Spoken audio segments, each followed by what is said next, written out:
Buenos días, hermanos. Vamos a iniciar con esta tercera sesión que va a hablar acerca de los principios de la educación cristiana.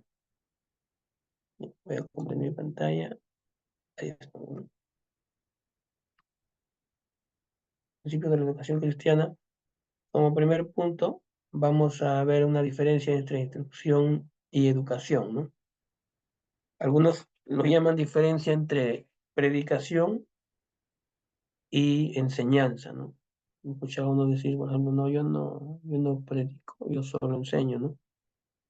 Y otros que no se les ve que enseñan más y más predican, ¿no? Lo que normalmente se hace en los cultos los días domingo es una predicación, ¿no? Que algunos deben hacer una variante de enseñar, ¿no?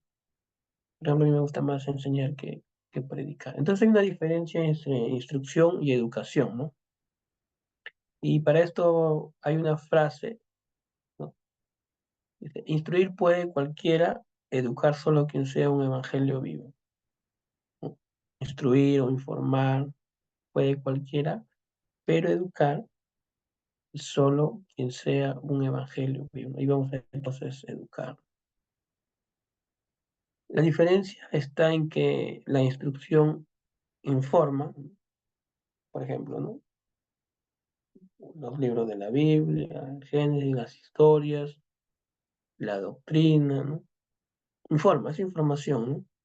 En esto consiste la educación cristiana, ¿no? Depende de la materia que se estén enseñando. Entonces, la instrucción informa, mientras que la verdadera educación dice que forma y transforma, ¿no? La educación es un proceso donde que el ser humano se va formando, ¿no? Y a la vez se va transformando, ¿sí? Y eso pues debe ser el objetivo de cada maestro, ¿no?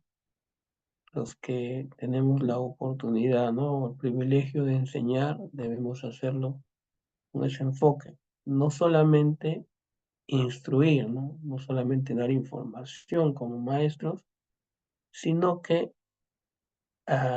influenciar en su vida de tal manera que podamos formar, ¿no? Y que Dios pueda transformar sus vidas, ¿sí? A través de la palabra de Dios, ¿no? La educación no se limita a llenarnos la cabeza de datos, ¿no? Por ejemplo, ¿no? Y eso aplica, hermanos, para casi creo, todos los cursos o las enseñanzas, ¿no?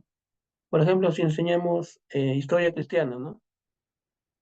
No se trata de solamente recordar los eventos, ¿no? que pasaron los mártires, digamos, ¿no?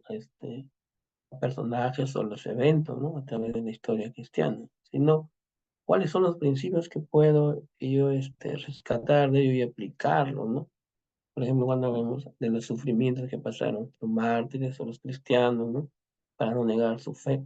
Entonces, hacer una comparación con nuestra vida. Siempre, digamos, aplicarlo, ¿no? ¿Cómo lo aplicamos a mi vida personal y al ministerio en este tiempo, ¿no? Entonces, ahí donde que le haces pensar al estudiante y vas como algunos llaman, hay un conflicto cognitivo y lo vas a hacer repensar, ¿no? Y hacer que él diga, ¿y cómo, Ajá, sí. cómo ellos han podido hacer ese sacrificio, ¿no? Por nuestro Señor y cómo ahora en este tiempo no puedo hacer eso? Entonces, la educación no solo se limita a llenarnos la cabeza de datos, ¿no? Información, el año tal, el evento tal, la revolución industrial, no. Lo que dice, la educación debe formar el carácter del estudiante, ¿no? Claro, de la persona que está aprendiendo, y transformar la vida, ¿no? O igual, nosotros cuando vamos a ciertas capacitaciones, no se trata de ver y evaluarlo al maestro cuánto sabe, ¿no?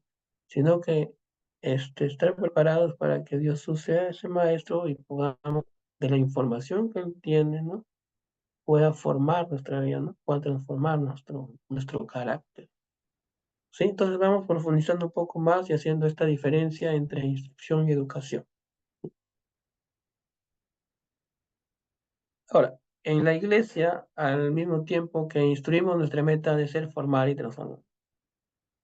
O sea, cuando usted, ¿no?, se pare o virtualmente, ¿no?, ante un alumnado, ¿no?, unos estudiantes de la palabra de Dios, antes de iniciar su clase o antes, cuando usted está preparando, tiene que tener esto en mente, ¿no?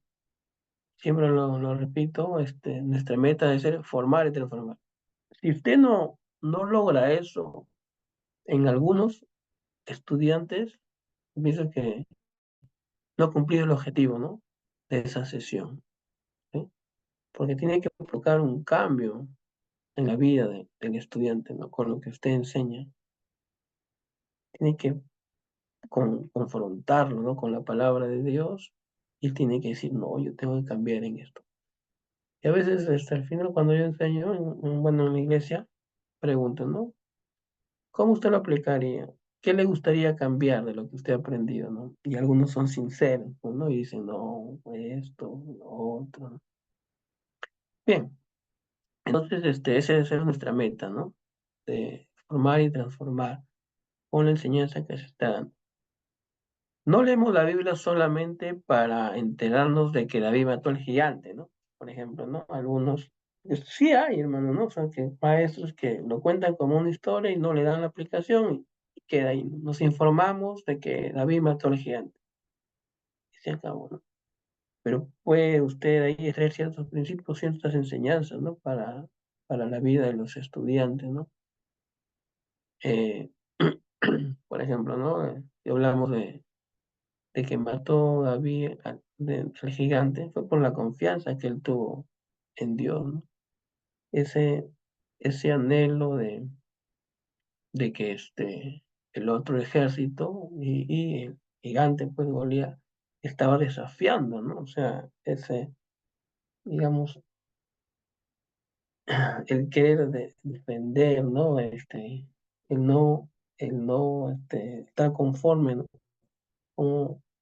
Como este gigante, o el incircunciso, vino a desafiar al ejército del Dios viviente, ¿no? O sea, encarnar, ¿no? Encarnar lo que David estaba viviendo, ¿no?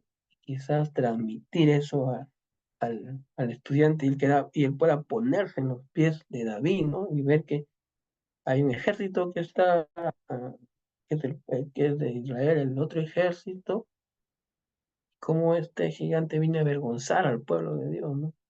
Y ponerse en los pies de él, ¿no? Y cómo actuaría. ¿Cómo actuarías tú si fueras David, no? Igual que el resto, viene el gigante, amenaza y huyes, ¿no? No haces nada, pues encarnado. Entonces, y con eso decir, en nuestra vida quizás tenemos muchos gigantes, ¿no? Y con la ayuda de Dios podemos vencerlo. Un poco hacerlo vivir al estudiante la historia, ¿no? Por eso dice, no solamente hay que enterarnos, ¿no? Ah, sí, David mató al gigante, ¿no? De esta forma, ¿no? Puede ser algo interesante, ¿no? Que uno que no tenga experiencia, ¿no? En el ámbito bélico, en el ámbito de la batalla, derrote a alguien que tenga mucha experiencia, ¿no? Puede ser un dato interesante, pero no basta, ¿no? Entonces leemos la Biblia para que nos transforme, nos haga cada vez más como nuestro Dios quiere que seamos, ¿no? O sea, hay una tarea importante, ¿no? Acerca de los maestros, ¿no? Hay varios textos bíblicos que voy a citar. Mira, por ejemplo, Efesios 4:11, ¿no? A ver si alguien me ayuda con la lectura.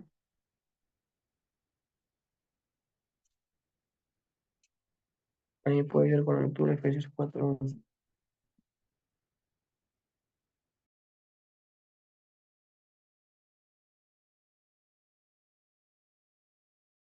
¿Alguien me ayuda con la lectura, hermanos? Efesios 4:11.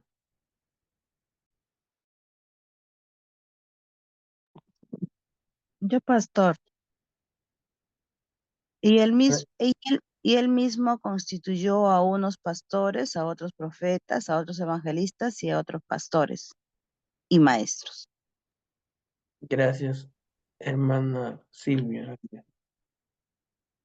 Claro, entonces cuando se refiere, y él se refiere a nuestro Señor Jesús, dice, ¿no? El mismo constituyó, dice, a unos apóstoles, a otros profetas, a otros evangelistas, a otros pastores y maestros. Ahí están los maestros, ¿no? ¿Y cuál es la función, ¿no? Como maestros, a fin de perfeccionar a los santos. Esa es transformación, pues, ¿no? Pero si un maestro solamente informa, ¿no? Solamente comenta, este es un dato, el otro, ¿no? O sea, la idea es que el maestro pueda colaborar junto a Dios, ¿no?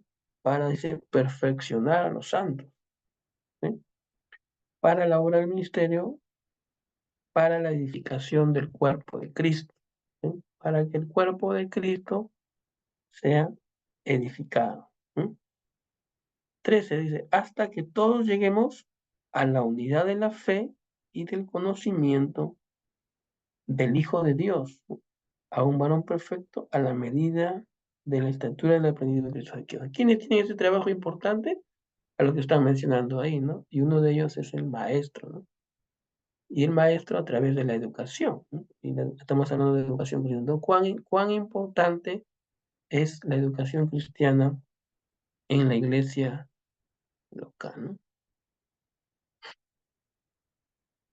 Entonces, la meta debe ser formar y transformar. Entonces, yo no sé, pienso que usted lo estaba haciendo, ¿no? Pero si hasta ahora no lo estaba haciendo, cuando usted se pare frente a los hermanos, la meta es esa, ¿no? ¿Cómo aporto yo para ayudar en su formación de los estudiantes? ¿Cómo aporto yo para que Dios pueda transformar su vida con esta palabra? ¿Sí? Pero a veces, bueno, Rick Warren en su libro Una iglesia con propósito, dice que cada organización tiene puntos fuertes, ¿no? Voy a decirlo así, porque acá hay varias organizaciones, ¿no? Algunos se mueven por la finanza, otros por programas, ¿no? Diferentes, ¿no? Diferentes formas, ¿no? Pero nosotros debemos basarnos, digamos, por procesos y por pensar trabajar bastante en la educación, ¿ya? Entonces, leemos la Biblia para que ella nos transforme, ¿sí? Nos haga cada vez más como nuestro Dios quiere que seamos. Por eso hemos leído Efesios 4:11.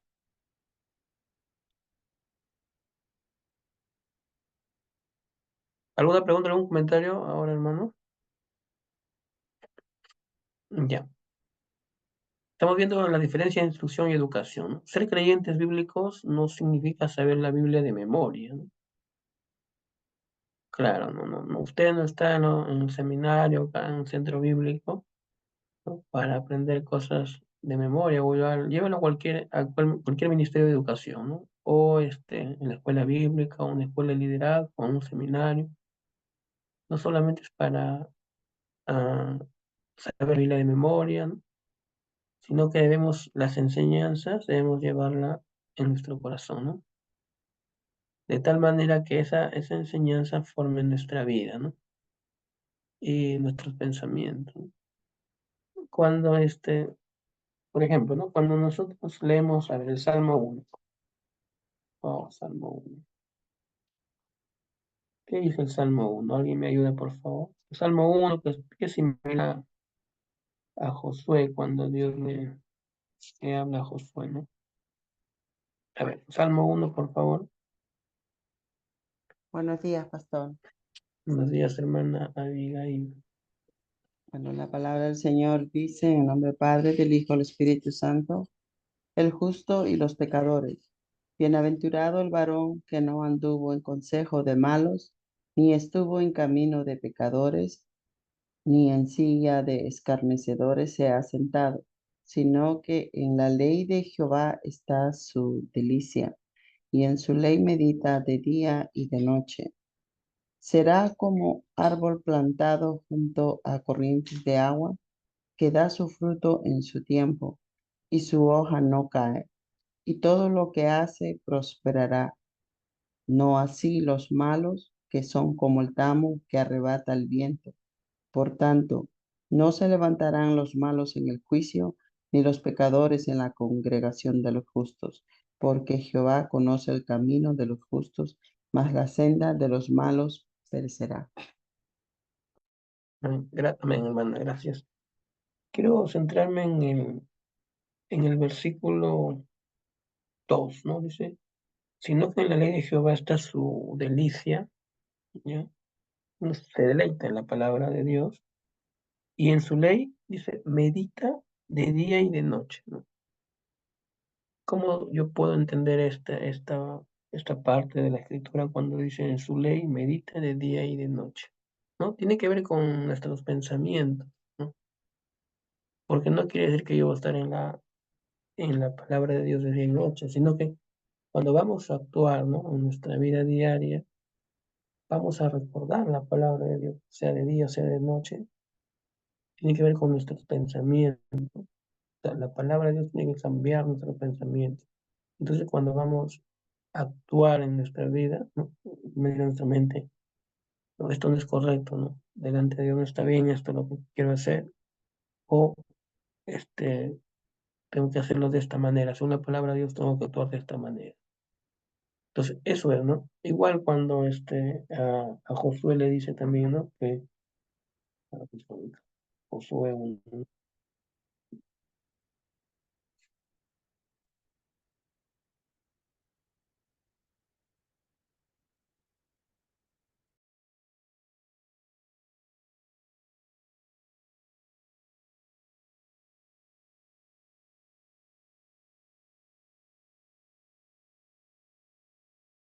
ya en Josué 1,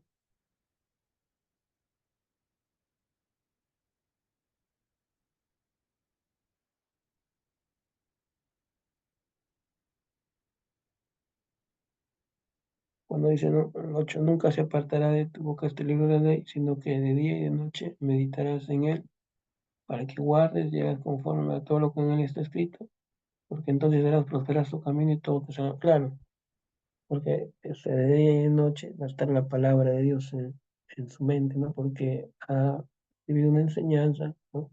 Parte de Dios ha usado a un maestro para que cambie su forma de pensar, ¿sí? Entonces, y por eso es que le va a ir bien, ¿no? Entonces, es el meditar de día y de noche. Bien, mientras cualquiera puede instruir, ¿no? La educación cristiana requiere que encarnemos el evangelio, que seamos evangelios vivos, ¿no?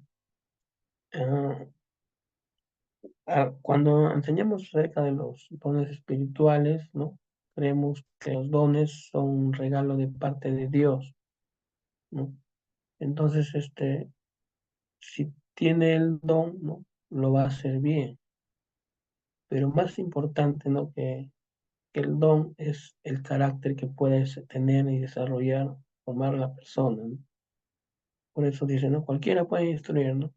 La educación cristiana requiere que encarnemos el evangelio. O sea, prácticamente está diciendo que vivamos lo que enseñamos, ¿no? Que seamos evangelios vivos, que más enseñemos con nuestra conducta que con la información que estamos dando, ¿no? ¿Eh? Entonces, cualquiera puede instruir, pero la educación cristiana requiere que encarnemos el evangelio, que seamos evangelios vivos.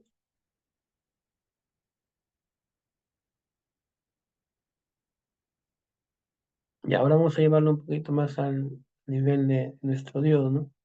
Ustedes saben que Dios formó al ser humano del polvo de la tierra, ¿no?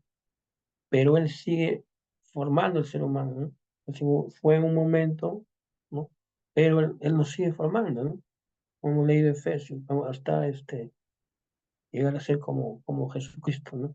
Tenemos la imagen de Dios y por la caída, pues hubo una distorsión de la imagen. Entonces, Dios sigue formando al ser humano, transformándolo a su imagen, ¿no?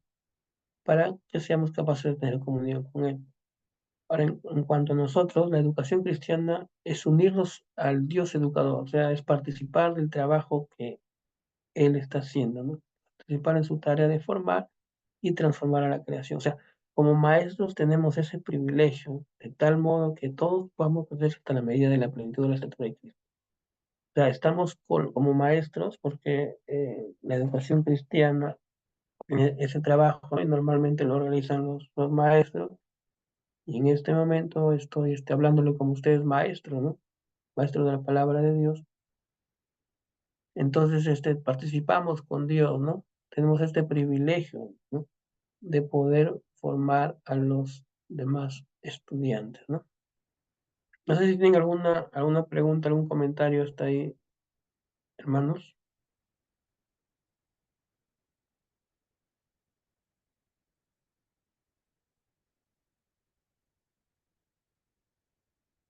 ¿Algún aporte? ¿Algún comentario sobre esta diferencia entre instrucción y educación? ¿Alguno de ustedes enseña en su iglesia local, es maestro o maestra? Pastor, yo el año pasado estuve enseñando Discipulado 2. Cuando uno enseña, pastor, yo creo que uno tiene que regirse a lo que ya está programado, ¿no? De acuerdo a un rol. En cambio, cuando uno instruye, pienso yo de que es de acuerdo a tal vez a tu experiencia o a lo que hayas entendido. En cambio, educación, como dice la enseñanza del día de hoy, va más allá, pastor. Eso sería lo que podría mencionar, pastor. Claro, ¿no? Como dice lo que estamos mencionando, ¿no? En la instrucción, pues uno informa lo que dice, pero es bueno, ¿no? Ojo que no estoy desmereciendo, porque es bueno conocer, pues, ¿no? Pero la educación tiene que ver con la transformación de la persona, ¿no? No sé si usted la escucha, pero yo casi siempre he escuchado esa frase, ¿no? La educación transforma la vida de la persona, ¿no? Pero ¿quiénes son los agentes que van a lograr eso? Los maestros, pues, los que tienen la oportunidad y el privilegio de estar delante de un grupo, ¿no? Entonces Dios le está dando la oportunidad de con lo que enseña pueda aportar en la formación de la persona, ¿no? Y eso de la educación, funciona no solamente en la educación cristiana, ¿no? Sino en diferentes áreas de en diferentes áreas de la vida, ¿no? Bien, entonces, igual que la semana anterior, vamos a trabajar en equipos, pues, hermanos, ¿ya? Vamos a trabajar en equipos, bueno, son 23 estudiantes, ¿ya? Ahora en sala están, 13, vamos a hacer grupos pequeños y vamos a distribuir, la tareita, ¿ya?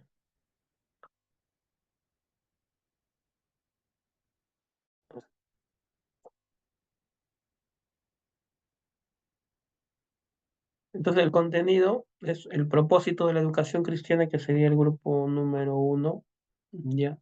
Ahora sí van a leer un poquito más. El pasado fueron pocas páginas, ahora son un poquito más. Y lo van a presentar como un resumen, ¿ya? Eh, como máximo 3 diapositivas.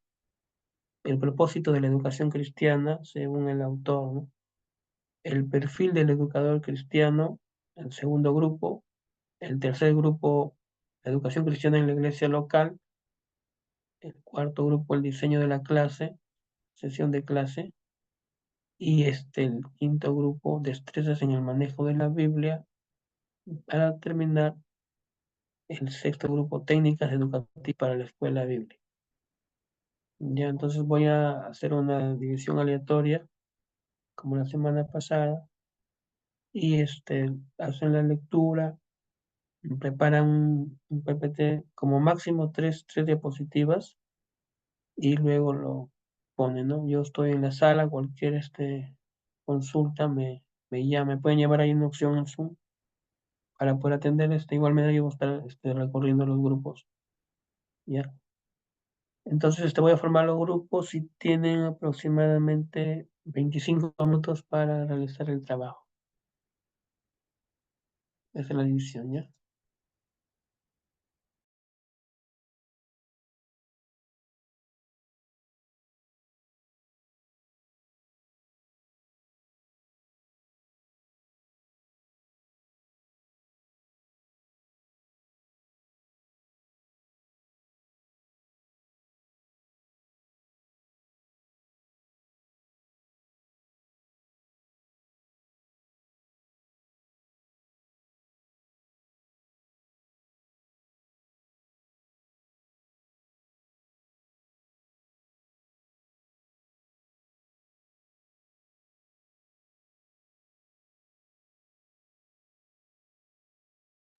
Bien, ya está la distribución. En el primer equipo está Edgardo, Carmen Arias, Gabriel Giraldo, Roxana Correa y Ruth.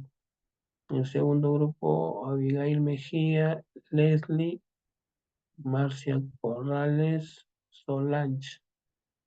En el tercer grupo está Carla Sánchez, Fran Zavala, Henry Ortiz y Silvia Arias.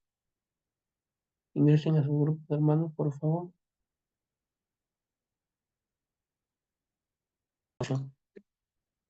Mi hermano, después de estar en los equipos, ¿no? En los trabajos grupales, a ver, ¿puede compartir, por favor, el primer equipo que va a hablar acerca del propósito de la educación cristiana?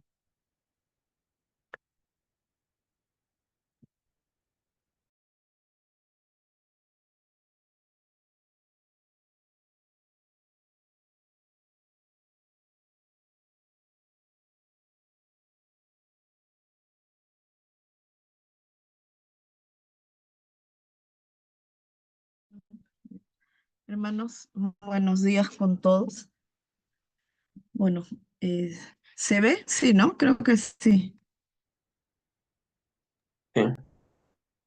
Sí, ¿no? Ya. Tocaba propósitos y yo he puesto principios, creo. Bueno, vamos a... Uy, voy a dar Principio. lectura a la parte de principios de la educación cristiana, propósitos, perdón. La tecnología y yo no nos llevamos muy bien. Y después mi hermano Edgardo y mi hermana Ruth van a dar su parte. No lo hemos unido, pero para presentarlo ya lo vamos a enviar todo junto, ¿no? Eh, el propósito de la educación cristiana destaca la importancia de la educación cristiana dentro de la iglesia local, subrayando su papel crucial en el desarrollo y cumplimiento de la misión de la iglesia. Argumenta que la educación cristiana no solo es esencial para la formación y la reflexión bíblica y teológica, sino que también integra la acción y la reflexión en un proceso continuo. A través de la educación cristiana se capacita a líderes y se fortalecen las habilidades necesarias para diversas áreas del trabajo de la iglesia, como misiones, evangelización y administración. Hubo muchas personas involucradas en la educación cristiana, comenzaron sin formación formal, pero adquirieron conocimientos y habilidades a través de los libros, talleres y estudios bíblicos, lo que les permitió mejorar su enseñanza y su práctica. La educación cristiana es fundamental para el desarrollo de líderes efectivos dentro de la iglesia, pues les proporciona tanto la destreza técnica como los valores necesarios para su ministerio. ¿Qué es la educación cristiana? La educación cristiana es un proceso que busca formar a los creyentes en conocimientos, valores y prácticas que reflejan la fe en Jesucristo. Parte de la premisa de la educación no es neutral. El maestro transmite su estilo de vida, valores y creencias junto con el contenido. En la educación cristiana, este proceso es deliberado, sistemático, con la meta de formar estilos de vida cristianos, ¿no? Se critica el modelo tradicional de educación cristiana, donde el maestro es la fuente de conocimiento y el alumno un receptor pasivo.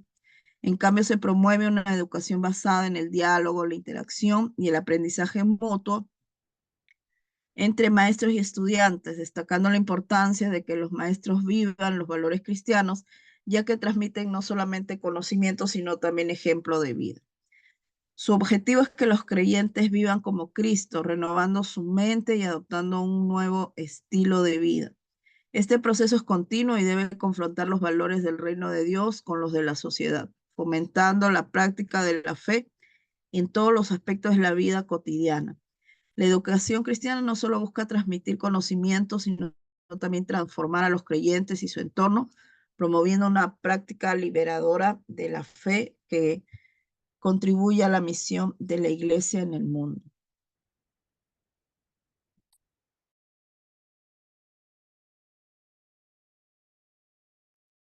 Esa es la Ya. primera parte de aquí. El hermano Edgardo creo que tiene la segunda, o la hermana Ruth.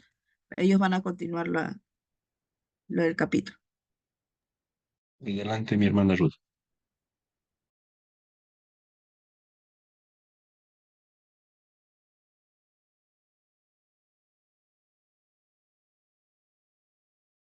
Hola, ¿me escucha, no? Sí, hermana Ruth, adelante. Ya, tenemos implicaciones para el ministerio de la iglesia. No he hecho la PPT, pero le voy a enviar después para poder adjuntarlo al trabajo de los hermanos, por favor. Dentro de las implicaciones, ¿qué quiere decir implicar? Tomar en cuenta, ¿no? Los aspectos para poder tener el ministerio dentro de la iglesia. Tenemos cuatro implicaciones. Yo voy a dar las primeras, que es el inciso A: la educación cristiana busca que el pueblo de Dios conozca las escrituras. Pues es necesario, ¿no? Siendo partícipes, aquí nos muestra, siendo partícipes o siendo miembros activos de una iglesia, nosotros debemos, tener ese hábito del crecimiento espiritual a través de las escrituras, que como principal alimento de nuestro diario vivir sea la palabra de Dios. Solo de esa forma vamos a poder entender qué es la educación cristiana. Pues la educación cristiana nos provee, ¿no?, a los cristianos miembros de una iglesia oportunidades para realizar el estudio de la Biblia y la teología con un propósito, ¿no?, de apropiarse ese encuentro con nuestro Salvador, de, de vivir todos los días en gratitud por la obra que nuestro Señor Jesucristo ha hecho en la cruz del Calvario. Entonces, durante nuestro crecimiento o este camino que nos ha dado Dios para andar, el ministerio educativo de la iglesia pues busca, ¿no?, que la congregación comprenda la gran importancia del estudio de la Biblia. Esa es la primera implicancia. La segunda es el inciso B: la educación cristiana busca que el pueblo de Dios madure en la fe. Esto también es algo muy importante porque si no somos maduros en la fe, pues no vamos a poder desarrollar un ministerio educativo dentro de la iglesia. Vamos a ser solamente aquellos que van a sentarse los domingos a escuchar la palabra y volvemos a lo nuestro, ¿no? Y no hacemos nada para el Señor. Simplemente estamos ahí calentando el asiento y no pasa nada con tener un ministerio dentro de la iglesia, no desarrollamos nuestros dones. El propósito de la educación física, educación cristiana, es fomentar el desarrollo de estilos de vida congruentes con el mensaje del Evangelio. A veces cuando uno pregunta a alguien, ¿cuál es tu estilo de vida? Cuando yo doy los cursos de evangelismo, le pregunto, a cualquier deportista, si le preguntamos, ¿cuál es tu estilo de vida? El deportista va a decir, no, yo me levanto en la mañana, hago unos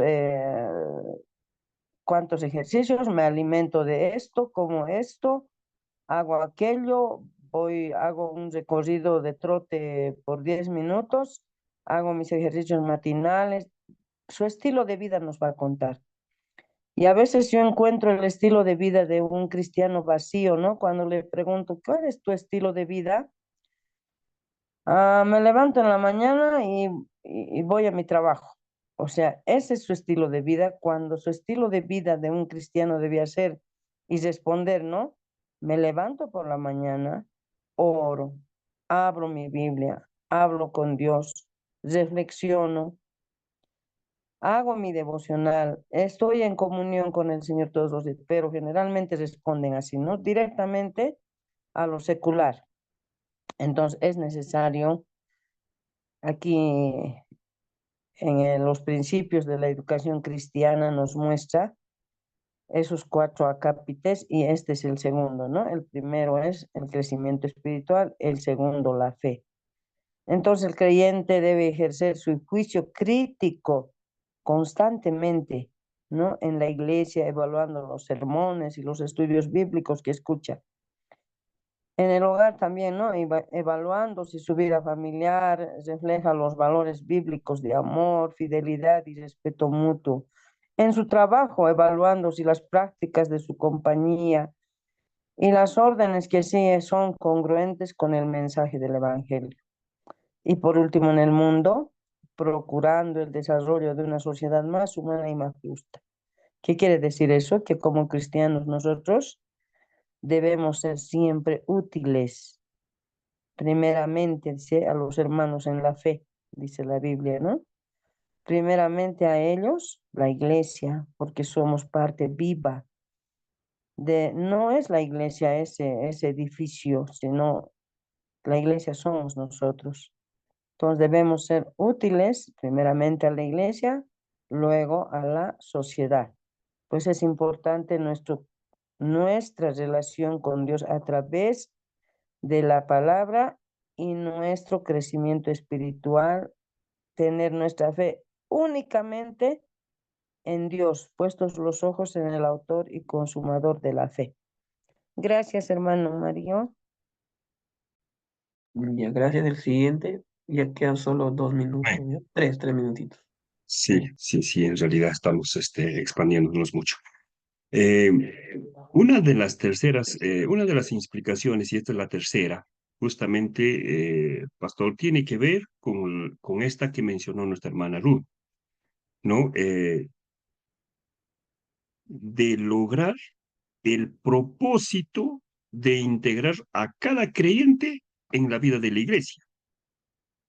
Ahora, ¿qué sucede de aquellos que, como decía la hermana Ruth, no tienen un estilo de vida, no saben cuál es su objetivo, cuál es su caminar diario? ¿Qué va a suceder con todos los hermanos que están al margen de todo esto? No van a desarrollar su fe, no van a adquirir tampoco conocimientos. Por tanto, ¿qué es lo que va a suceder? No van a alcanzar la madurez cristiana. Por ello, creo yo que esta tarea y las 4 implicaciones que nos enseña la educación cristiana es muy importante, porque no solamente es asistir a una iglesia, a una congregación, sino también es formar parte de ella, porque sólo así lograremos, pues, cumplir con ese mandato, ¿no? De nuestro Señor, ¿no? De ir y predicar. Finalmente, voy a pasar a la última implicación de la educación cristiana, que también busca que el pueblo de Dios viva, pues, en este mundo donde estamos todos nosotros de una forma responsable. Algo muy importante mencionó la hermana Ruth, el estilo de vida de cada uno de nosotros. ¿Y cuál debe ser ese estilo de vida de nosotros?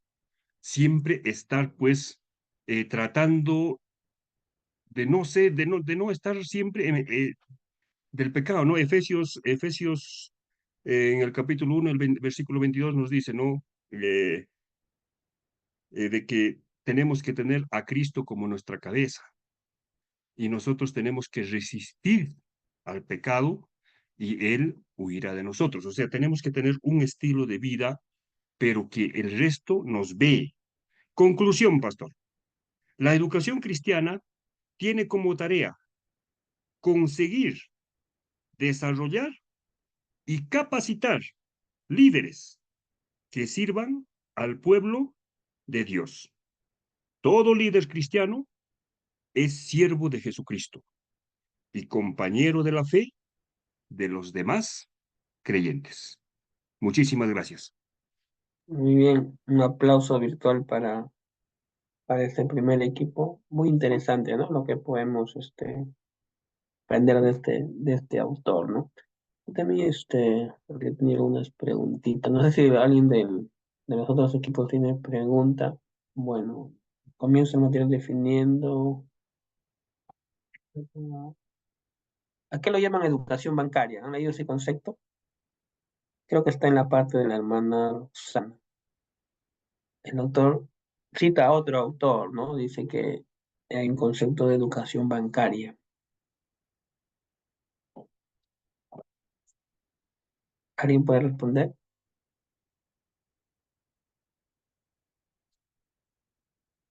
Mana Roxana creo que estaba en su tema, pero Sí, pero creo que lo leí muy rápido y no lo tengo ahorita la respuesta.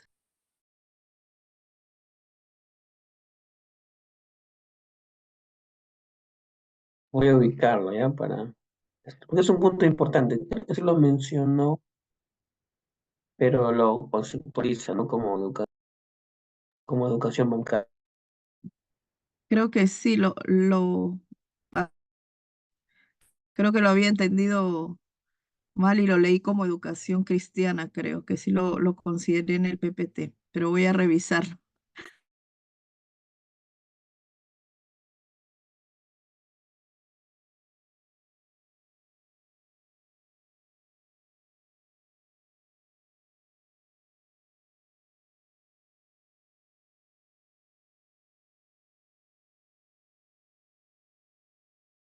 Ya, sí, ya lo encontré aquí en el PPT, lo había puesto como la tecnología y yo no nos llevamos. Eh, Se critica el modelo tradicional de educación bancaria, donde el maestro es la fuente de conocimiento y el alumno es un receptor pasivo. Creo que esa era la parte, ¿verdad? Y yo lo perdí. ¿En qué página está, hermano? También lo perdí. ¿Puedo responderle, hermano? Ya, pero vamos ubicándolo primero en el material. ¿En qué página está, hermano? Otra vez. 17, En el- 17, 18.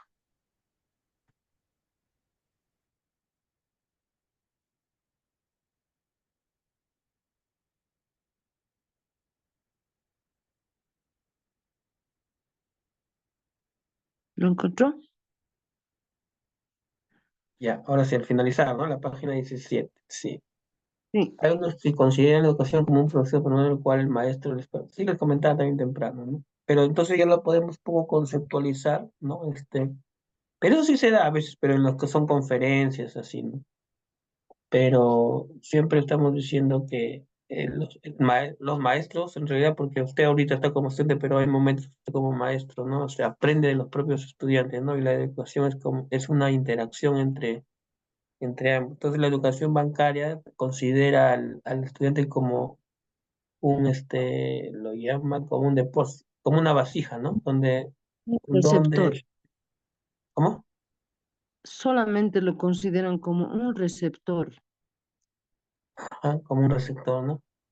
Donde Sí. que es un poco quizás como un poco menospreciar, ¿no? Al estudiante de que el maestro tiene más capacidades o mayores habilidades que los que están como estudiantes, ¿no? Sí. Ya. O algo más quiere agregar el manda ruta, a ver. Sí,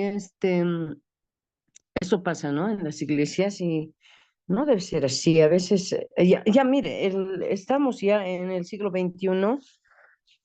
A veces los pastores no consideran que ya hay profesionales y hermanitos también que tienen mucho conocimiento, ¿no? En los estudios teológicos, bíblicos y uno se da cuenta, ¿no? Que el pastor no se está preparando y es repetitivo su enseñanza. Y pues no pasa de un versículo, no quieren estudiar, no sé, me parece el texto y el contexto, simplemente agarran versículos sueltos, ¿no? Y piensan que el que está escuchando tiene que recepcionar, y a eso se llama la educación bancaria, ¿no? Es un receptor a obligación, ¿no? Porque no puede decir nada. Y muchas veces caemos o cae la iglesia pues, en abandonar, ¿no? No, lo mismo repite, y el mismo ejemplo ponen, No, mejor aquí nomás tanto hay para escuchar en el internet, hay en las iglesias virtuales.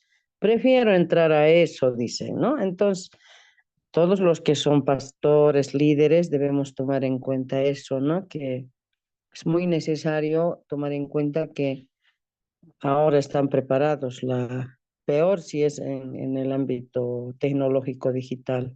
Más aún todavía hay que prepararse, hermano. Bien, bien, gracias, hermana Claro. Ruth. Sé que nos está ganando el tiempo, pero quería hacer la última preguntita. Cuando se refiere, quien enseña, se enseña. ¿Cómo se lo relaciona para poder seleccionar maestros, ¿no? Para el ministerio educativo que usted dirige. Quien enseña, se enseña. Sí, ¿Han leído esa frase? eso a mí me llega, bueno, eso es lo que yo hago.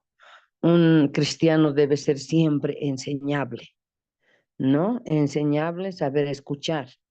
Tiene que tener las cuatro habilidades, ¿no? Saber escuchar, saber leer, saber escribir y saber procesar. Entonces, Ya, todos debemos ser enseñables y a medida que vamos ya, está bien, hermana, aprendiendo ese la aporte, palabra, menos pero dentro sabemos. del contexto del material, creo que también está en el tema de la hermana Roxana. O sea, quien enseña, se enseña. O sea, es diferente que cuando hemos dicho, ¿no? El maestro es el primero que aprende, ¿no? Es diferente, pero en este caso el autor lo toma de que, o sea, quien enseña, Él enseña, enseña sus valores, ¿no?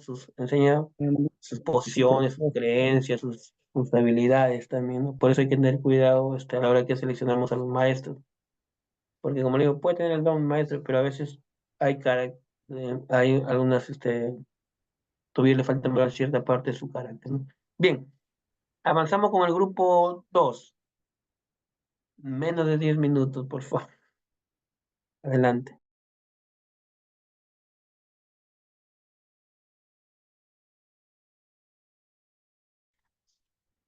Buenos días, hermano. Me ha tocado el PPT lo tiene la hermana, lo va a presentar, pero puedo exponerlo mi parte, ¿no? Que Ya, adelante. básicamente, que básicamente es características del educador, ¿no? En nuestro contexto, el autor, Pablo Jiménez, plantea 5 aspectos. Voy a hablar de dos. Uno que es establecer relaciones positivas con sus estudiantes y el otro es fomentar Bueno, la genial. participación.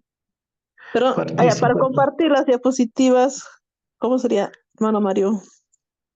Sí, ahí dice compartir, así como ha hecho la hermana Roxana, ahí hay un botoncito verde que dice compartir. Disculpe, hermano Ah, Jaime. ya, a ver, a ver. Ya, tengo que entrar por la laptop, lo tengo, a ver, un minutito, por favor. Pero puede ir avanzando, el hermano Hans, está muy bien. Ya, entonces, como mencionaba, el, un aspecto principal es establecer las relaciones positivas con los estudiantes. Es un primer paso, ¿no? De acercamiento estableciendo una relación con el estudiante, ¿no? Es importante llamar a cada estudiante por su nombre, ¿no? Esto pues refleja, ¿no? El deseo de comunicación, más acercamiento. Es adecuado aprenderse los nombres, ¿no? Pero a veces en grupos varios no es posible, ¿no? Entonces el autor sugiere lo que se hace, ¿no? El poner las tarjetas en nombre, ¿no? Tarjetas con nombre, de esa forma familiarizarse con con el nombre. Naturalmente con ser amigable y entre los estudiantes. El otro aspecto es mantener una actitud de apertura hacia sentimientos y comentarios de los demás, ¿no? Ser empáticos, no tener una actitud autoritativa tanto del maestro como entre compañeros, más bien intentar una buena comunicación, ¿no?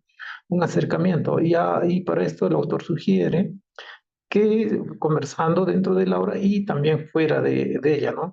Con actividades como experiencias fuera del salón, como proyectos comunitarios, logros de estudiantes, algunos proyectos, ¿no? Eso es lo que sugiere en este aspecto. El aspecto B, fomentar la participación e interacción de los estudiantes. Si deseamos que, básicamente lo que propone el autor es lo que se hace, ¿no? Es que sea interactivo para fomentar el interés del estudiante. Plantea dos aspectos. Uno, tratar de relacionar el tema con las experiencias de sus estudiantes. Si el tema, a veces, ¿no? Ya como se mencionó anteriormente, los estudiantes vienen con información y a veces ya se lo saben, pues los temas, ¿no? Pero para poder ser más interesante, eh, menciona relacionarlos con un aspecto de la vida cotidiana y de esa forma eh, en, perfil, bueno, de esa forma, ¿no? Se está presentando eh, ya establecer unas relaciones positivas con los estudiantes, lo que se ha podido explayar, ¿no? Siguiente, por favor, porque ya. Estábamos aquí, ¿no? Primero, mantener un interés de grupo. Lo que decíamos, ¿no? Es las experiencias de los estudiantes. Un tema relacionado, por ejemplo, la experiencia X, ¿no? Relacionarlo. Bueno, el pasaje, acá lo que menciona, por ejemplo, el nacimiento, un tema de interés relacional. En segundo lugar, invitar a los alumnos a hacer preguntas o compartir, ¿no? La, la suya, o sea, no dejar que a veces hay estudiantes, ¿no? Que por cierta timidez o no se mantienen, no hacen preguntas, pero la idea es que fomente, ¿no? Fomentar las preguntas y que haya esa apertura, ¿no? Si es necesario ayudar, ¿no? Invitar a los estudiantes a hacer preguntas o compartir las suyas, ¿no? Algunos pasajes los pasajes que se pudieran ser difíciles, preguntar, ¿no? Explayarlo. Y por último, animar al grupo a cooperar, compartir, trabajar juntos, planificando actividades que pudieran llevarse a cabo en un entorno grupal. El trabajo en grupo, naturalmente, sabemos que es muy importante, ¿no? En el aprendizaje. Esos son los dos puntos que podíamos abordar. Siguiente, por favor. Gracias.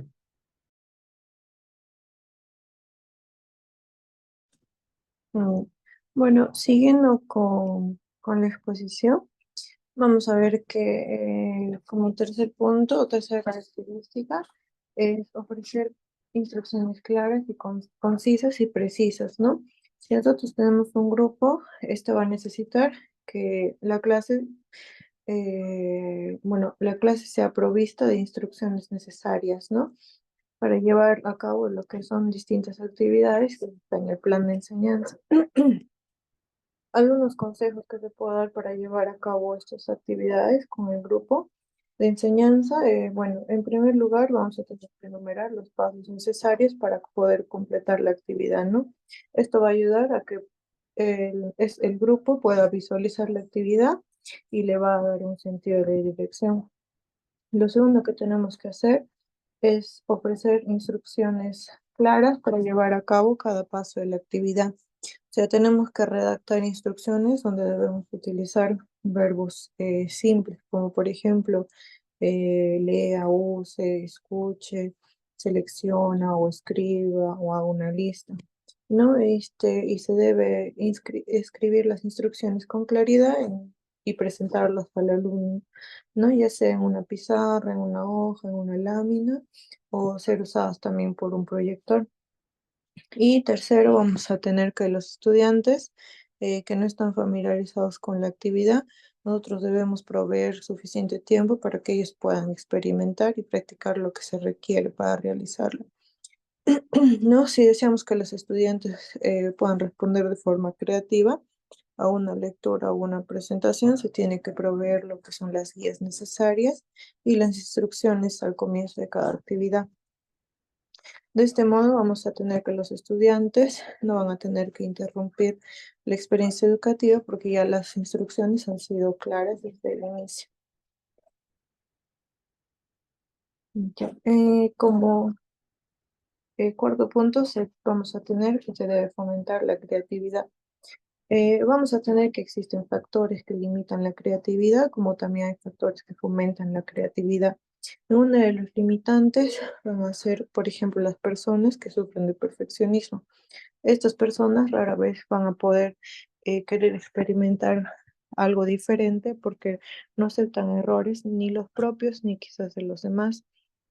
Esa es una limitante, porque también tienen expectativas altas y pueden ser poco realistas. Otro factor es también la dependencia excesiva al maestro o al guía, ¿no? Cuando la clase gira en torno a ellos, se va a reducir lo que es la participación del grupo y se limita la expresión de los demás, porque dependen del grupo, perdón, del maestro, que es lo que les puede instruir, enseñar, y no hay expresión de los demás, ¿no? No fomenta la creatividad. Y como les dije, por el sentido contrario, hay factores que también fomentan la creatividad. Eh, el maestro debe buscar fomentar la expresión del grupo, planificando lo que son la búsqueda de soluciones. O sea, mejor dicho, plantear un problema y buscar soluciones. No se requiere mayor creatividad para planear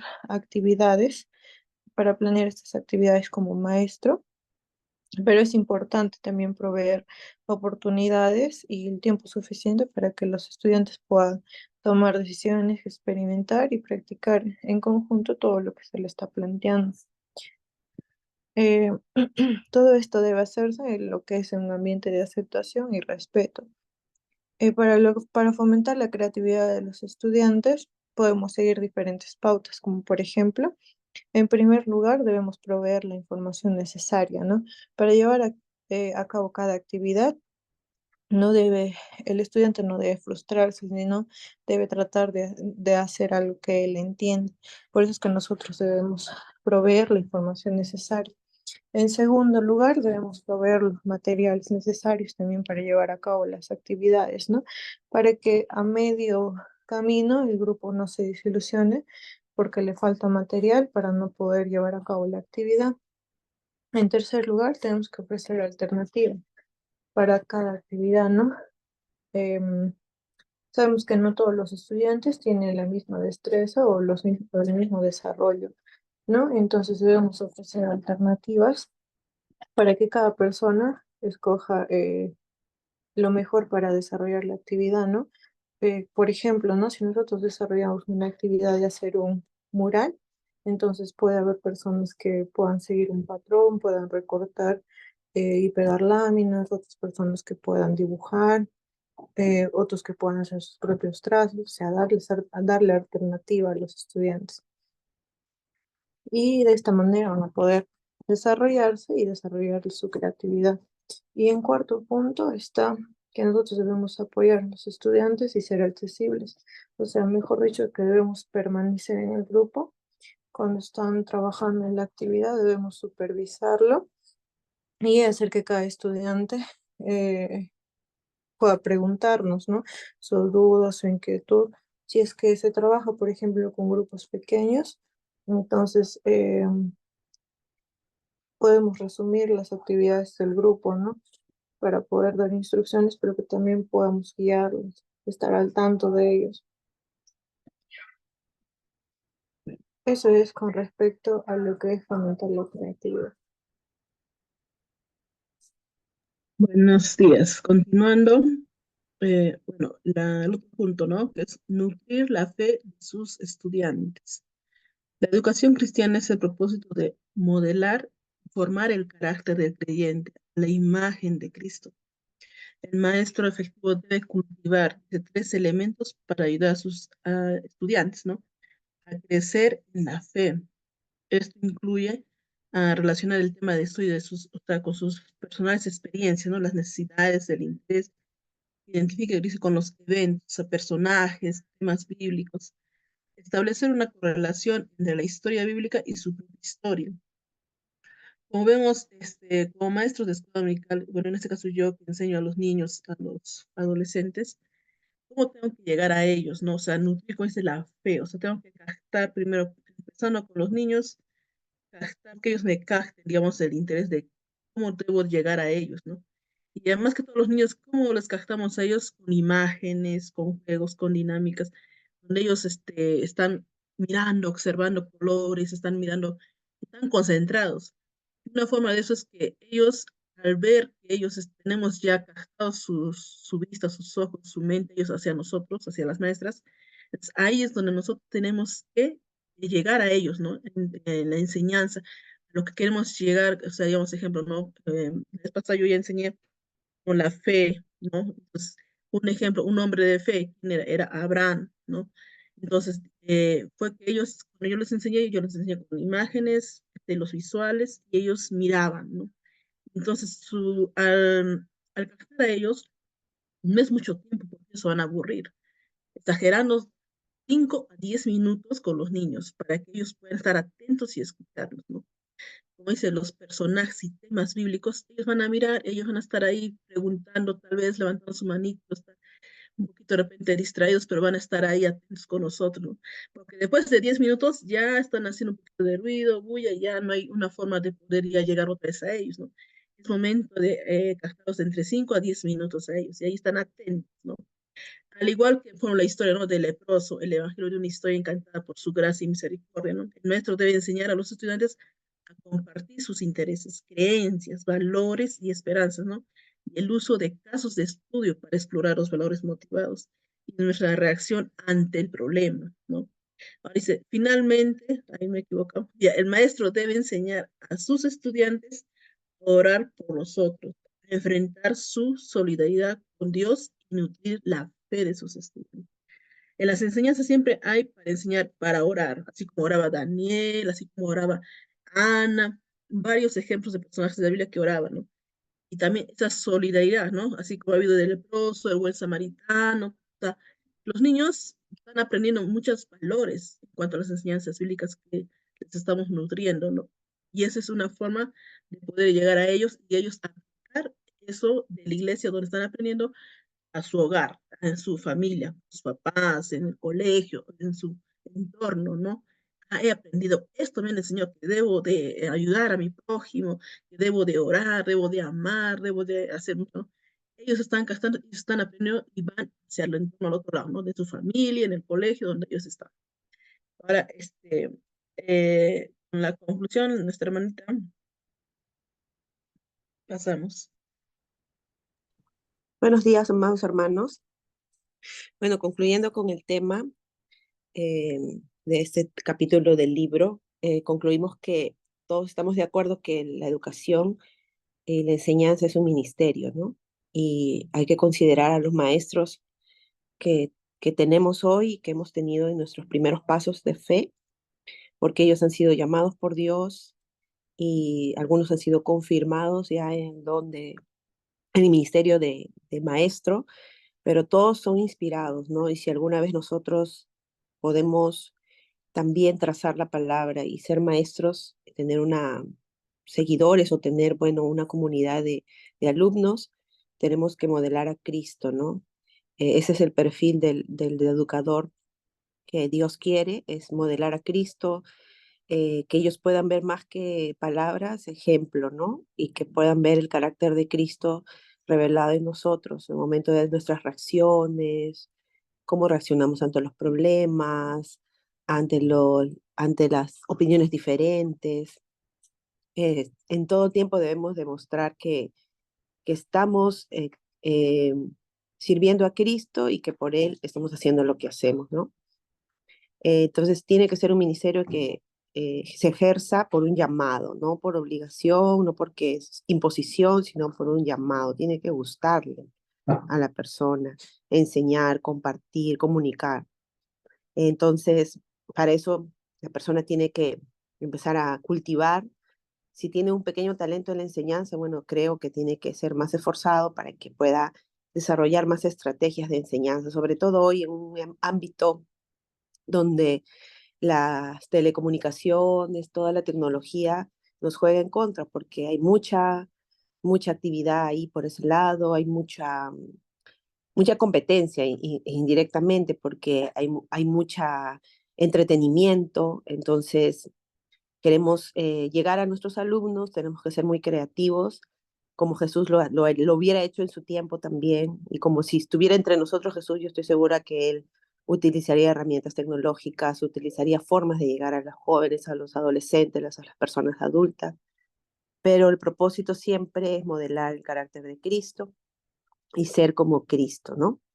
Cultivemos ese don de enseñanza, ¿no? Y al que hemos sido llamados, y saber donde Dios nos puso ser fieles, ¿no? En el servicio de ser maestro, por nuestros alumnos que necesitan también crecer en el Señor y algún día puedan decir, bueno, yo tenía a la maestra tal, al maestro tal, y siempre me acuerdo de no dejar esa huella, esa marca.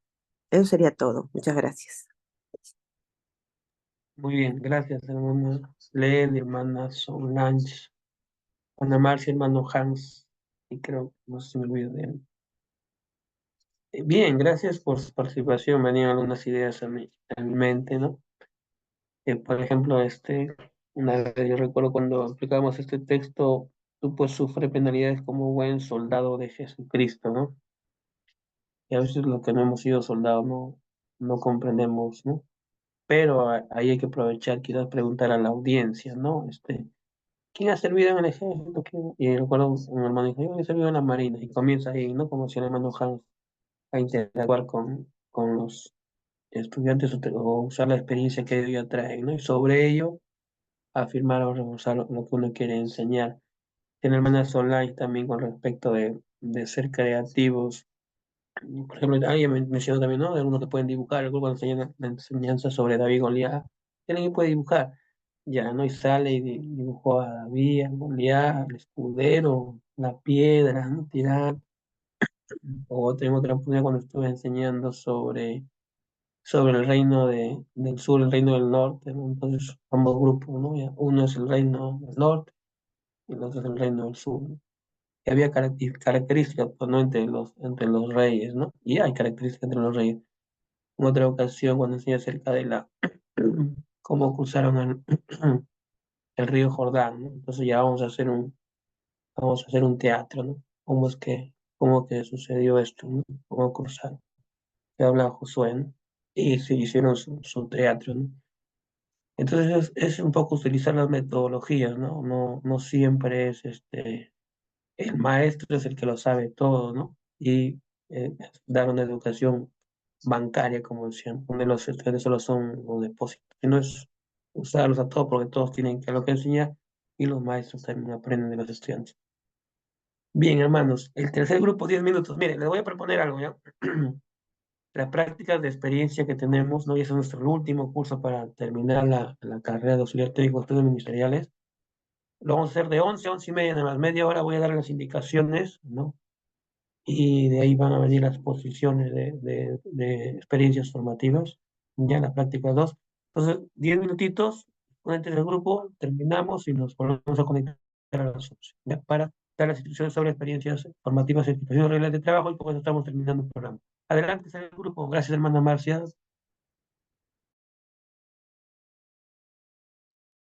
Buenos días, profesor. Buenos días, compañeros.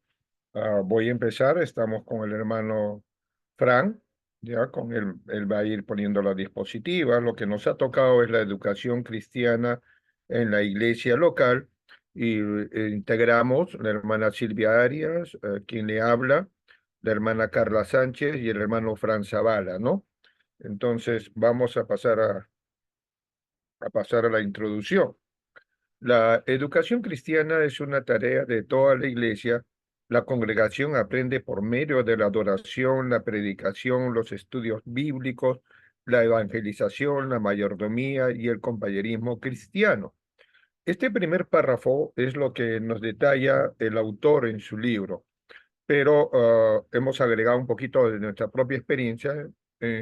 La segunda parte, la segunda frase es la columna vertebral de la iglesia local porque todas las actividades de la iglesia tienen aspectos educativos, ¿ok? Tanto la adoración, la liturgia, aún la coinonía, todo siempre termina con una enseñanza bíblica, ¿no? Quiero traer a acotación el 1 Corintios capítulo 11, verso 1, donde Pablo escribe a Corintios y dice, sé imitadores de mí como yo de Cristo, ¿no? Eso, lo que nos habló el profesor al principio, de que debemos encarnar el Evangelio en nuestras vidas para que tenga efecto en nuestros alumnos, en los que nos van a estar, o en nuestra audiencia en forma general, ¿no? El primer punto es el Comité de Educación Cristiana. El tamaño del comité dependerá o depende de la cantidad de congregantes, recursos y estructura del local o el gobierno de la iglesia. Esto es importante. Yo no puedo hacer un comité de educación cristiana cuando tengo 15 miembros y quiero que 15, los 12 estén en el comité, ¿no? Entonces eso va a depender también de la estructura también. ¿Por qué? Porque si tengo solamente 2 salones, no voy a hacer espacio para 4 salones, ¿no? No voy a tener combinado, ¿no? No es ético ni profesional, por decirlo de alguna manera, ¿no? También va a depender de los recursos, hasta dónde puedo atender, entonces hay que tener en cuenta todo eso, ¿no? La siguiente diapositiva, por favor, Frank.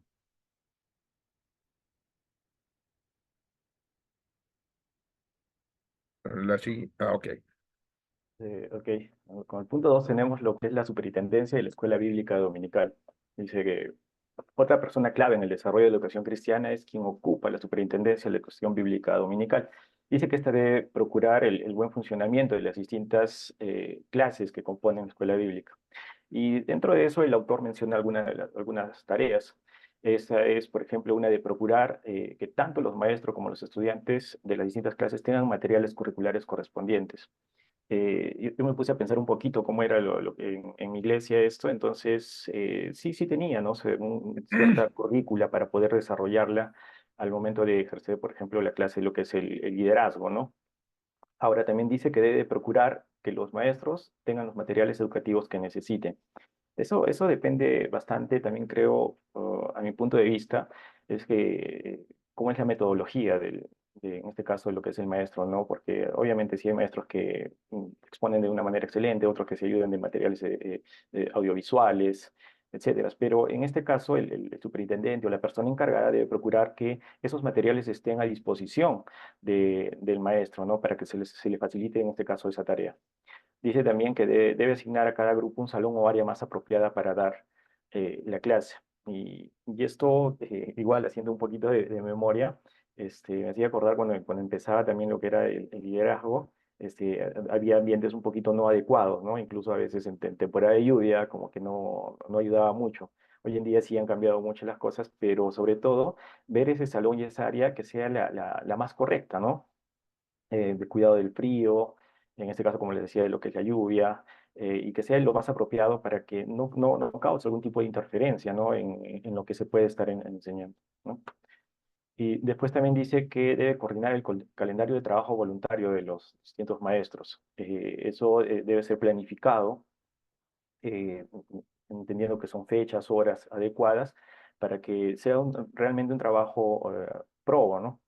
Después dice que debe asignar maestros suplentes para cubrir los grupos cuyos maestros regulares estén ausentes. Eh, También puedo dar un poquito de experiencia ahí, quizás es el hecho de que no se trabajaba, al menos en mi iglesia no se trabajaba mucho esto de los maestros suplentes, ¿no? Simplemente se designaba el tema, qué es lo que se tenía, que el maestro, qué es el tema que tenía que desarrollar, y por alguna razón X, no pudo el maestro, ¿no? Entonces, no había quien pueda apoyar en ese tema o pueda ser el maestro suplente. Después dice también que debe proveer a cada grupo un registro de asistencia. Cada grupo debe pasar lista semanalmente. En este caso sí, en mi iglesia sí se trabajaba lo que es el drive, ¿no? Entonces esa asistencia era inmediata, constante, se decía quiénes estaban, quiénes no estaban, y si es que por alguna una situación X faltó determinado estudiante, se hacía lo que es la llamada correspondiente o el seguimiento correspondiente. Entonces, el Comité de Educación Cristiana dice que debe establecer algún proceso para dar seguimiento a lo que son las visitas, ¿no? Hermano Henry.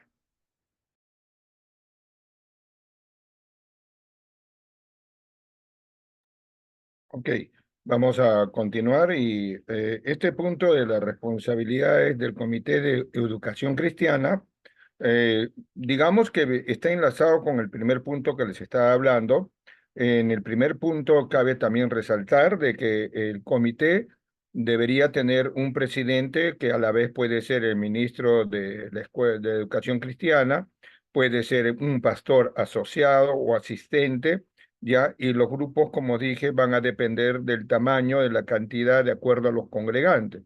Una iglesia pequeña, por ejemplo, pueden ser de 3 a 5 integrantes, en una iglesia ya mayor de 7 a 10, ¿no? Y el presidente o el encargado de este ministerio es el coordinador con la esfera organizacional, es decir, el comité de diáconos, el comité pastoral, en fin, de acuerdo a cómo está la organización eclesiástica, ¿no? Y él es el enlace para también buscar los maestros que pueden tener cierta experiencia o conocimiento teológico o pueden ser licenciados en educación pasados por sus diferentes requisitos que ellos pueden proponer, ¿no? Esto lo aclaro porque en un primer momento de mi ministerio, yo pastoreé una iglesia en la cual eran 30 miembros y dejé una iglesia de 150 más o menos. Entonces fue creciendo y pude establecer esto.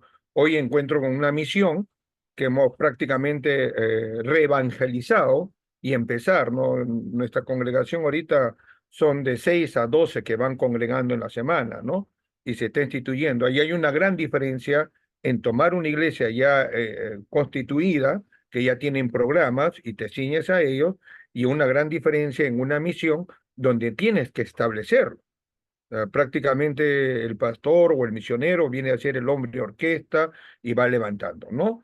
Entonces, esto es para que puedan entender las responsabilidades del Comité de Educación Cristiana, mayormente está basado, creo, a una iglesia, según el autor, me parece que en su enfoque está a una iglesia ya constituida y las labores y responsabilidades que deben hacer los miembros de este comité, ¿no? La tarea principal, antes de pasar, hermano Fran, disculpa, anterior, exacto, exacto. La tarea principal del Comité de Educación Cristiana es establecer los propósitos generales del programa educativo de la congregación, determinar las necesidades educativas y para determinar las necesidades educativas se puede hacer una encuesta, ¿no? En esa encuesta pueden haber algunas preguntas como por ejemplo, ¿conocen bien las escrituras? O sea, refiriéndose a los congregantes, ¿no? Porque hay necesidades externas e internas, y empezando por las internas, tenemos que ver, los congregantes están conociendo las escrituras, sí o no, y eso nos va a dar una data para saber a dónde apuntar la currícula, ¿no? También puede ser la pregunta, ¿conocen la historia y teología de la denominación? Que es importante para que no puedan ser influenciados por otras ideologías o sectas, ¿no? Hay personas bien preparadas para la educación, esto como para poder escoger el personal que va a tener a cargo la educación cristiana. ¿Qué problemas enfrentan nuestros jóvenes en sus escuelas y centros de estudio? Ese ya es externa, es para poder ver la realidad de nuestros jóvenes, dónde trabajan nuestros congregantes mayores, cómo se desempeñan, el estatus social económico es importante para saber qué podemos darles, para entender qué problemas tienen. Si tenemos madres solteras, hay que tener una educación especial para ellas. No puede ser lo mismo que para las madres que están casadas y tienen 7, 8 años de matrimonio, otras tienen 20 años de matrimonio. Entonces, todo eso nos va a ayudar a tener esta data para escoger las necesidades educativas de nuestra institución. Escoger los programas educativos que han de ser implementados durante el año, planear los programas, descripción del programa, recursos, calendario, promoción, coordinación, evaluación, ¿no? Estos en realidad son parte de unos 10 puntos que debemos tener en consideración según el autor. Y hemos visto primero determinar las necesidades educativas, escoger los programas educativos que han de ser implementados durante el año. Estamos hablando de esa data, nos va a arrojar qué podemos hacer para el próximo año y también planear los programas, ¿no?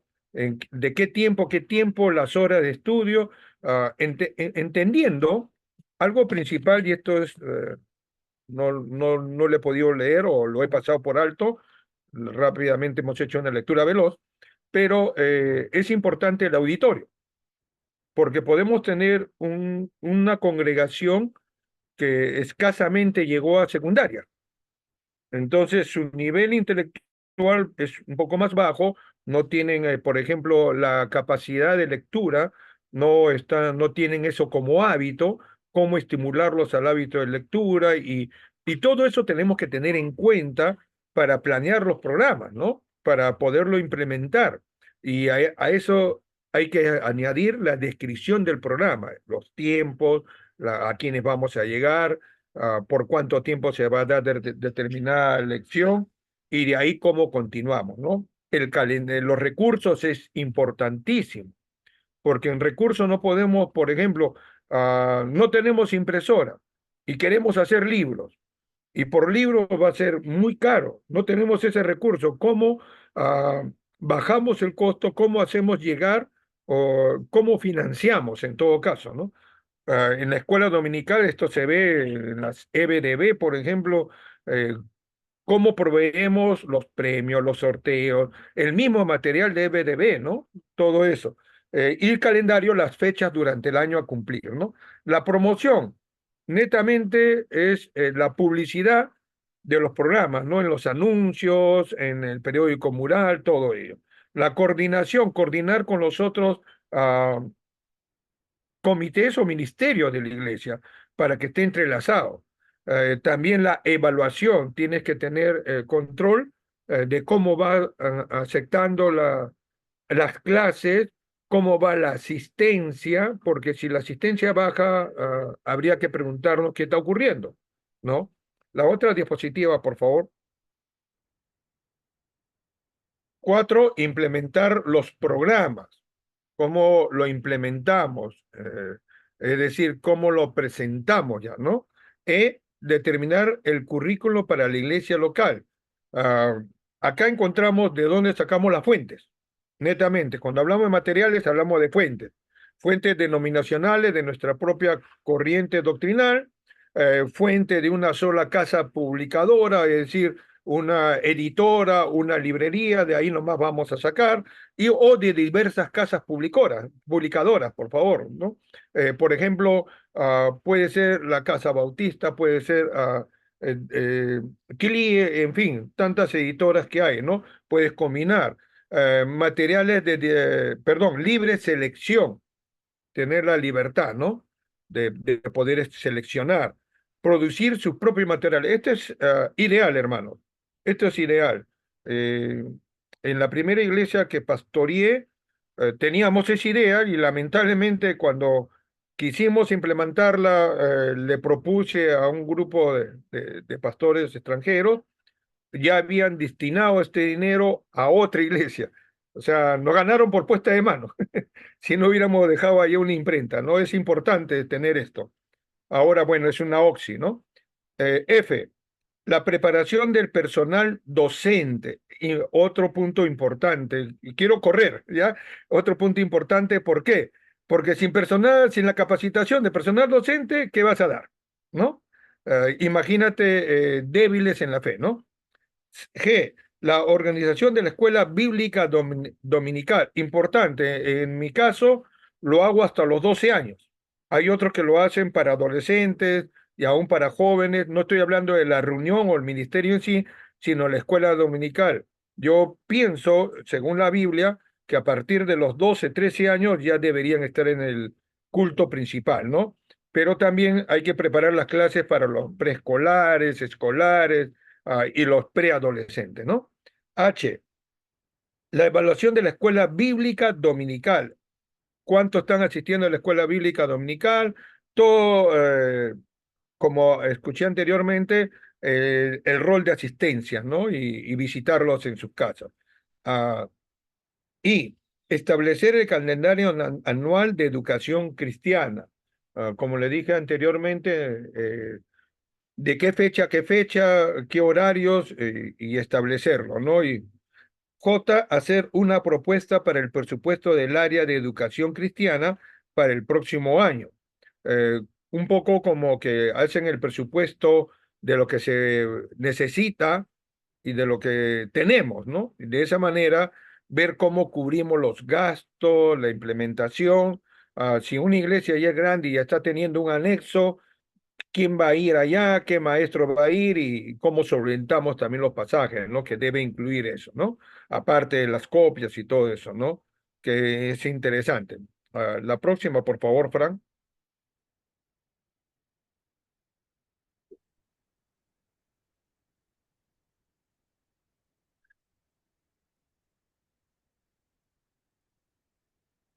El comité de propiedad, esto está, No, por perdón, acá sería. ah, ahí No, está. acá.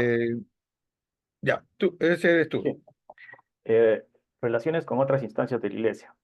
Dice que como regla general, el Comité de Educación Cristiana coordina las actividades educativas en conjunto con otros comités o ministerios de educación. En este punto, lo más importante es la coordinación, o sea, la palabra coordinación, ¿no? Que va a tener con obviamente las otras instancias. Y dice que tiene que coordinar con el Comité de Evangelización, es lo que sugiere en este caso el autor. Dice que el Comité de Educación Cristiana debe coordinar actividades como los talleres de evangelización, las clases para los visitantes o los cursos para los nuevos creyentes. En el punto B tenemos que dice el Comité de Mayordomía y Finanzas. Aquí hemos resumido esto porque dice que, este comité debe coordinar las campañas de educación y mayordomía en lo que es finanzas. Hablamos de lo que son diezmos, ofrendas especiales o lo que son finanzas personales y lo que es la administración de la iglesia. En el punto C, el comité de propiedad. El comité de propiedad es responsable de velar que los salones de clases estén en buenas condiciones y bien equipados. Esto es muy importante y a la vez también determina, ¿no? Si es que la iglesia es grande y tiene bastantes recursos, hay iglesias que recién están, por así decirlo, en pleno crecimiento. Entonces, hay a veces ambientes que no son, como les decía anteriormente, muy adecuados para que puedan ser para los estudiantes, ¿no? Pero ese debe ser esa coordinación para que el ambiente donde se puede enseñar la palabra tenga, pues, sobre todo que esté acorde a lo que se quiere, ¿no? Después el comité de adoración y programa. Quizás sea el que debe trabajar más de cerca con el comité de educación cristiana. En conjunto, dice, deben coordinar talleres de adoración, actividades juveniles, etcétera. Del mismo modo, deben trabajar coordinadamente a la hora de planear retiros y campamentos para la congregación. Y todas estas actividades que realiza no deben ingerir o no deben interferir en las demás actividades generales de lo que es la iglesia. Y como conclusión de todo el capítulo, dice que este capítulo examinamos la composición, que son las responsabilidades, las funciones del Comité de Educación Cristiana en la iglesia local. Y también exploramos la relación que debe mantener este comité con las demás instancias de la iglesia. Y también habíamos indicado que la educación cristiana es la columna vertebral de la iglesia local, porque todas las actividades de la iglesia tienen aspectos educativos. Bueno, eso sería todo, ¿no, Mario? Gracias, ¿no? Sí, la educación es la columna vertical, porque, por ejemplo, ¿no? Puedes enseñar el evangelismo, ¿no? ¿Cómo se debe evangelizar? Entonces enseña, ¿no? Y así, ¿no? Si quieres enseñar mayordomía, entonces enseña sobre la mayordomía, y ahí está la enseñanza, pues, por eso que el Ministerio de Enseñanzas, como ya lo mencionó mucho usted, ¿no, hermana Lili? También es de mucha importancia en la iglesia local. Bien, hermanos, muchas gracias por su participación. Me envían, por favor, al WhatsApp de la coordinadora su PPT, ¿no? Si no lo puedo terminar ahora, lo terminan, lo mejoran y lo envían. Entonces, por favor, nos podemos ver a las 11, ¿sí? Porque 10:30 debería comenzar la clase. De 11 a 11:30 nos conectamos para dar las indicaciones de cómo se van a realizar las prácticas Ok, y terminamos. Gracias, ¿ya? Buenos días, muchas bendiciones para todos. nos vemos más tarde. Sí, en 40 minutos.